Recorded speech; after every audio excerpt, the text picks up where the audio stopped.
जय श्री कृष्णा दोस्तों। I hope you all are good. आज की इस भाग दौड़ भरी ज़िंदगी में कहीं ना कहीं हम उन लोगों को भूलते जा रहे हैं या फिर बहुत कम प्रायोरिटी देते हैं जिनकी वजह से आज हम इस दुनिया में एग्जिस्ट कर रहे हैं।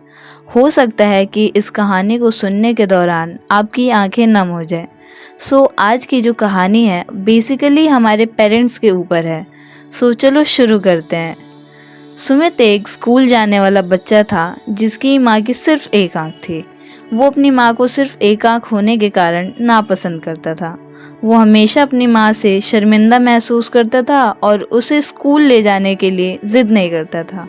सुमित की माँ पीसू बाजार, जो कि बेसिकली एक स्ट्रीट मार्केट होती है, वहाँ एक छोटी सी पौधे की दुकान चलाती थी। वो कड़ी मेहनत करती थी और अपनी ज़रूरतों को पूरा करने के लिए जितना भी पैसा कमा सकती थी उतनी कमाई कर लेती थी। सुमित को अपनी जीवन स्थितियों से नफरत थी और वो बड़ा होकर अमीर बनना चाहता था। दोस्तों, नॉर्मली भी जो लोग होते हैं उनकी यही विश होती है कि बड़े होकर हम बहुत रिच हो, हम एक लग्जरी लाइफ जिए।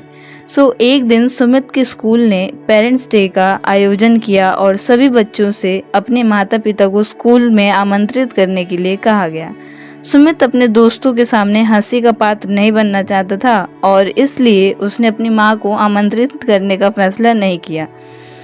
हालांकि सुमित की माँ को इस बारे में तब पता चला जब उसने सुमित का लंच पैक करने के समय उसकी स्कूल डायरी पढ़ी। उसे लगा कि सुमित उसे बताना भूल गया है और उसने उसे अपनी मनपसंदीदा नाश्ते से सरप्राइज देने का फैसला किया। जब सुमित की माँ स्कूल पहुंची और उसे बुलाया तो वो उसे देखकर गुस्सा हो गया। सुमित के दोस्त उस पर हंसे और कहा, क्या वो एक आंख वाली राक्षसी तुम्हारी माँ है? हाँ, अजीब लग रही है। सुमित आंसू बहाता हुआ भाग गया। जब वे घर पहुंचे तो सुमित अपनी माँ पर चिल्लाया, तुम स्कूल क्यों आई थी? तुम बहुत शर्मनाक हो। मैं कभी नहीं चाहता था कि तुम स्कूल आओ और इसलिए मैंने तुम्हें आमंत्रित नहीं किया। देखो सब मुझ पर कैसे हंसे। तुम अब तक की सबसे खराब माँ हो। सुमित की माँ ने कुछ नहीं कहा। वो रात के खाने की तैयारी करने के लिए रसोई में चली गई और चुपचाप रो पड़ी। सुमित पानी की गिलास लेने रसोई में आया और उसने अपनी माँ को रोते हुए देखा, लेकिन उसने उसे सांत्वना नहीं दी। हालांकि उसे उसके साथ दुर्व्यवहार करने के लिए थोड़ा तो बुरा लगा। उसने कड़ी मेहनत से पढ़ाई करने और बेहतर भविष्य के लिए अपनी माँ को पीछे छोड़ने का दृढ़ संकल्प किया। साल बीत गए और सुमित वाकई एक अच्छा छात्र और एक अमीर आदमी बन गया जिसकी कमाई बहुत थी। उसने शहर और अपनी माँ को पीछे छोड़ दिया और दूसरे शहर में एक बड़ा घर बनवाया। अब उसका अपना परिवार था जिसे वो बेहद प्यार करता था। उसने अपनी माँ से सारे रिश्ते तोड़ दिए और कभी उससे संपर्क नहीं किया। यहाँ तक कि उसकी पत्नी और बच्चे भी उसकी माँ के बारे में नहीं जानते थे। एक बार जब उसकी माँ उससे मिलने आई तो सुमित ने उसे ना जानने का नाटक किया और उसे भिखारी की तरह व्यवहार करते हुए भगा दिया। वो फिर से मुस्कुराई और वहाँ से बिना कुछ कहे चली गई। कुछ दिनों बाद सुमित को अपने स्कूल से एक ईमेल आया जिसमें उसे स्कूल के पुनर्मिलन पार्टी में आमंत्रित किया गया। सुमित अपने परिवार को अपने दोस्तों से मिलाने के लिए साथ ले गया, उम्मीद करते हुए कि उसकी माँ उसकी पिछली मुलाकात के बाद स्कूल में नहीं आएगी। सुमित की बेटी ने पार्टी में पहनी हुई बालियाँ खो दी और इस बारे में बहुत हंगामा किया।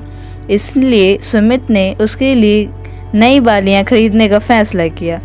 जब सुमित अपने पुराने घर के पास से गुजरा तो वो उत्सुकता से अंदर चला गया। उसे अपनी माँ कहीं भी नहीं मिली, केवल उसकी डायरी मिली जिसमें वो अक्सर कुछ लिखा करती थी। इतने सालों बाद सुमित को आखिरकार ये देखने को मिल ही गया कि उसमें उसकी माँ आखिर लिखती क्या थी।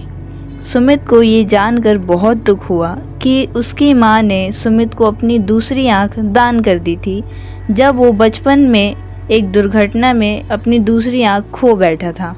उसने इस डायरी में सुमित के लिए अपने सपनों और आकांक्षाओं को दर्ज किया था और उन सभी समयों को भी जब सुमित ने उसके साथ दुर्व्यवहार किया था। हर बार उसने लिखा, मैं तुम्हें माफ़ करती हूँ मेरे बेटे, मैं जानती हूँ कि तुम मुझसे बहुत प्यार करते हो और मैं भी तुमसे बहुत प्यार करती हूँ। उसके अंतिम शब्द थे, सुमित, मैं मरने के पहले तुम्हें एक अमीर और सफल व्यक्ति के रूप में देखना चाहती हूँ, जो एक खुशहाल परिवार के साथ रहता हो। डॉक्टर ने कहा है कि मेरे पास गिने चुने दिन रह गए हैं। मुझे यकीन नहीं था कि तुम अपने परिवार के साथ पुनर्मिलन में आओगे या नहीं, और अगर तुम आए भी तो क्या तुम उन्हें हमारे घर लाओगे। एक आखिरी बार मैं तुम्हें माफ़ करती हूँ मेरे बेटे। सुमित पढ़ते ही बेकाबू होकर रोने लगा और उसे अपनी माँ के साथ इतना क्रूर होने के लिए खुद से नफरत हो गई, लेकिन अब बहुत ज़्यादा देर हो चुकी थी। सो दोस्तों, इस प्यारी सी कहानी को मैं एक शायरी के साथ ख़त्म करना चाहूँगी कि किस तरह मेरे गुनाहों को वो धो देती है, कि किस तरह वो मेरे गुनाहों को धो देती है। माँ बहुत गुस्से में हो तो रो देती है। दोस्तों, कमेंट करके ज़रूर बताना कि ये जो शायरी है वो किसने लिखी है। सो अभी के लिए जय हिंद। मिलते हैं एक और नई वीडियो में।